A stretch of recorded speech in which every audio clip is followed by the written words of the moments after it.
तारीख के बाद ये लॉकडाउन खुलेगा या नहीं खुलेगा। गृह मंत्रालय ने इस तरह की छूट दी है कि भाई जो मोहल्लों में गलियों में दुकानें हैं वो खुल सकती हैं। उनके पास राशन कार्ड नहीं है तो उन्हें राशन नहीं मिल रहा।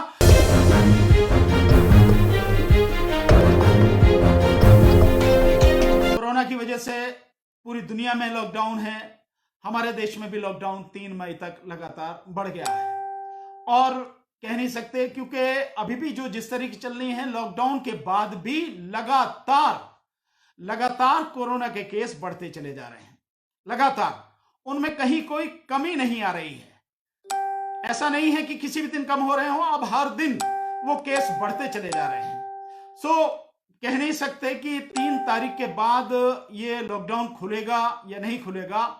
हालांकि आज कुछ ऐसा है कि गृह मंत्रालय ने इस तरह की छूट दी है कि भाई जो मोहल्लों में गलियों में दुकानें हैं वो खुल सकती हैं।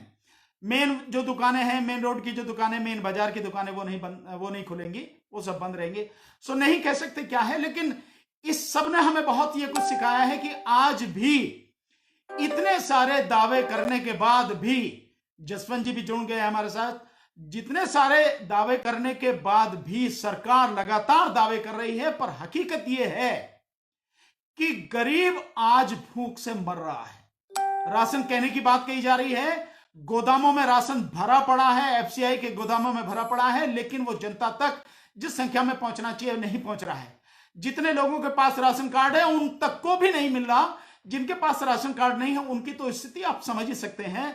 अभी एक आप देखें कि जो खाद्य मंत्री हैं रामविलास पासवान, उन्होंने एक बड़ी जानकारी दी, 14 लाख लोग अकेले बिहार में ऐसे हैं जो राशन की दुकानों से मिलने वाले राशन से महरूम हैं, वो उन्हें नहीं मिल पा रहा है। 14 लाख लोग, आप समझ सकते हैं कितनी बड़ी संख्या है। एक प्रदेश में इतनी बड़ी संख्या है कि 14 लाख लोग, गरीब लोग, उनके पास राशन कार्ड नहीं है तो उन्हें राशन नहीं मिल रहा, और उन्हें राशन नहीं मिल रहा तो वो कैसे खा रहे होंगे, कैसे पी रहे होंगे, किस तरह से अपना जीवन इस समय चला रहे होंगे। बहुत सी ऐसी चीजें हैं जो धीरे धीरे हमारे सामने आ रही हैं। लेकिन हम लोगों की जो बड़ी समस्या है साथियों, कि सबकी मार जो सबसे ज्यादा पड़ रही है वो गरीब पर पड़ रही है, वो दलित पर पड़ रही है, वो मुस्लिम पर पड़ रही है, वो दबे कुचले लोगों पर पड़ रही है, ग्रामीण लोगों पर पड़ रही है, और वो जो शहरों में स्लम में रह रहे हैं उन लोगों पर पड़ रही है मार।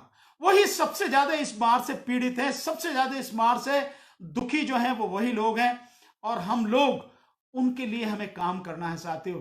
और धीरे धीरे, जैसे मैंने आपको बताया, ये न्यूज उसमें भी, उसमें इंडियन एक्सप्रेस में भी शायद 21-22 तारीख के इंडियन एक्सप्रेस में, और एक और दैनिक जागरण शायद है, और एक जो है हिंदू अखबार, उसमें भी आया कि इस दौरान भी कितने ही लोगों को डिटेन किया गया। डिटेन मीन्स रोक कर रखा गया है, पुलिस ने उन लोगों को उठाया है।